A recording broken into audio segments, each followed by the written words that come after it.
Hello friends, kakipa and tu ni gia ka video ni hin vet pejan kipa thu ken se ten tu na ken se ding hi le ni hin do bangwa ni hin do chu kon khanen ping WhatsApp hona WhatsApp Messenger ho iti pha am pha hi am tin hin dong win te khanen GB GB WhatsApp Messenger ho iti download na hamna ten EP phat na ma ham che ni hin hil chi nati chen ka hin se ding ten le download na ding hong ka hin sei de na itele a ping a ha ping chu ip a pha ham alo asit na ip ham alo gb messenger he pha am pha he am na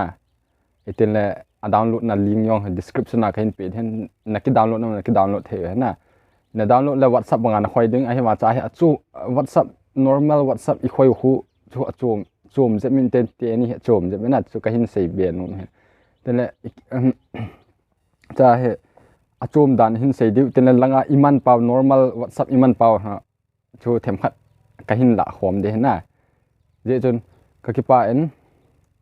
tu chana ka video hin vet page in tu na ka hin sei ding ka sei banga thamni la na mutawin cho chi thu chu ka hin sei den okay ki pat ma song comment chu la bo nga hen ka channel la tu chana ka video hon hin vet page on ki pa thu ka hin se ka channel subscribe lo ne lung se ten hin subscribe pe ki ne dan jal cha he na heading a kho kitile ke head ke se yong lo na nang ho ko ma ka hin se do the di hi je chun channel hin hin subscribe pe on hin like share comment hin bol pe ti ka hin thu me okay amasa in iche diu chule ping whatsapp hi pha ham tele chi ping whatsapp hi ping hi azan na min vet nom he itele cha hi message ro se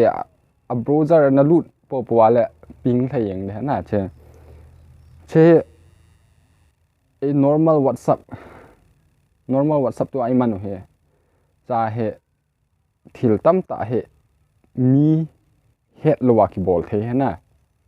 ai wan chi hi ten la che cho te ni app si amasan ga sei la ping whatsapp apps messenger la gb whatsapp app messenger he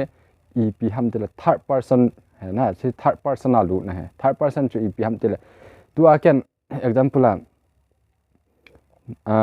mi khat message ka thot chu akika ala ave ding na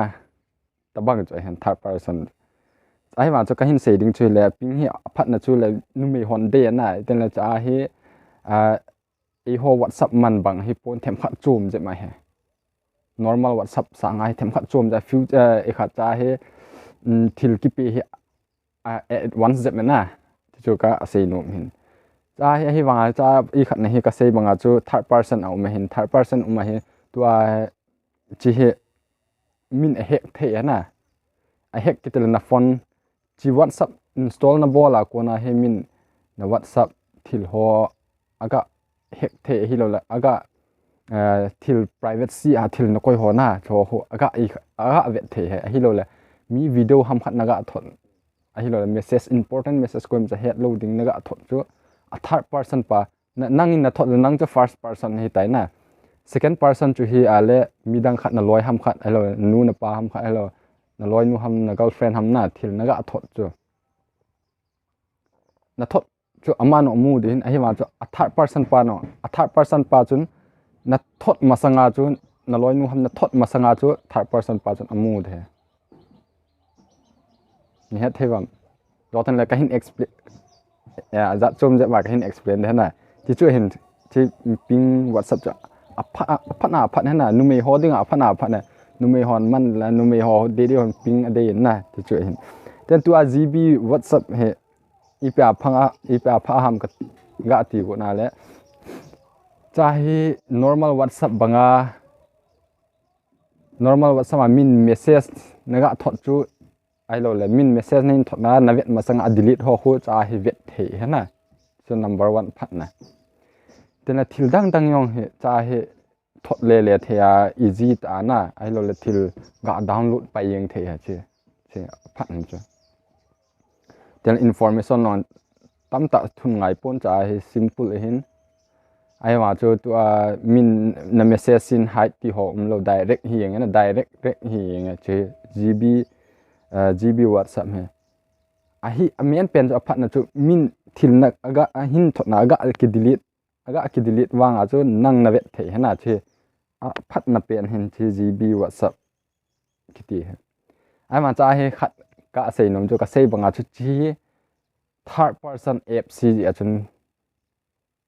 nang ho na gel don ke install mai the na he ma chu ka install lo ani a ka install lo so na kuna ka install lo have dam til third person he example a business whatsapp kiti yong ho chong ho third person ta bang hin ai ma chu ho sang a he phana lai na security he privacy lai he cho a he chin update ai lo install la ko na khu na phone a thil jo se chu a third person amu he ti head che a hin mu a le nang dinga chu a pha ong mai the phalo aman man dinga chu pha ai hana ai ma chu head di khat cha i ma cha ki sel theilo a third person ji a chu tu a lo ka se ma example adang kain pi de ka ti chu letter khat tu lai golui lai ga kitiang le mi nunga khat letter na ga pi chu direct nga na ga pi thelo na loi ham khat agam that ja jan loi ham khat na a veng wa ham khat mi khat cho hunga chi ding te na ga pi u na chu third person a hi ta ya ke khat ka hin ka thot ding mu chu chom hin ten a choi ding pa chom hna chu third person ne third person pa chun iya ke da lampi ka asim mai the na ti chu a uma he ti chu a hin chi whatsapp ping whatsapp le gb whatsapp he ti tabang chu he chu third person hin chu nang thing se la ka thot lung de na ti yong le a third person pa hin na message details so po na vet ting a khol na bank na phone chu gpay ham i pe ham na hon alon email passport ho a hello le youtube hi mang che na youtube lang ga se sao la youtube ma gmail hi youtube ma phone a hi ki mang a hin gmail ho po na passport ho ki save a hin cho tabang application na hin install teng la chun cho chu a he ni ang we na cha he na ko na hi example a facebook ho hacking chi a hin ten le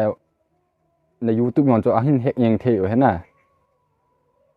ten na document thil poi mo hon cho akila ayeng the aki he the he tabang chu ai le example a gpay hon non cho passport a he din a he na ko na chun na aki transfer the ai lo akila ado the na tabang chu risk tama tam he je chun ke dei a le ken ka dei sa hi le nang ho dinga cho tabang he iman lo wa pha he dam tal normal whatsapp hu iman wa chu a pha pe na he na thil ki sen la ki sen the video call ong ki the cha mi delete chu ga ve the mai hi lo i phiam khat them khat future hoi do me ti mana thil hi mo download na mo install lo na chu ka sei nom hin ai ma chu cha he ken ka sei nom chu la na dei wa le ai lo phone ni ham na nei wa le na ki download diu na chi phone chu i ma cha na koi lo diu na email na passport mo a whatsapp le na ga man diu wang chu ho pon ai ma chu thil na phone khat na thil tam ta document gpay ti ho na man email ho na sim na mun wa ho a chu install ding wang ka dei sa poi na ti chu hin ka sei nom chu description na om di hin a link na ki download thu the na ai ma ke ga sei chu apha ong ka sei hin a si ong ka sei hin na cha chu nang hin na ki hlen de he nang hin phana sa le na ki download din phana sa lo na ki download da yang the na description na ho link min ta ho ping app song he ping whatsapp yong he ka koin a link ka hin su din ten la whatsapp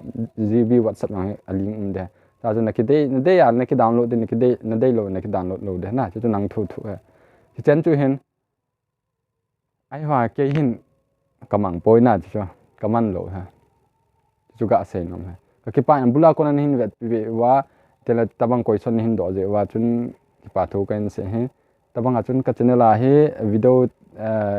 phat chom na lang sang aha ai lo le head band lang sam ham na thil tam ta kyung upload de yong hin tela ki upload sa yong amen na check out the he ti yong ka se no me ka ki pa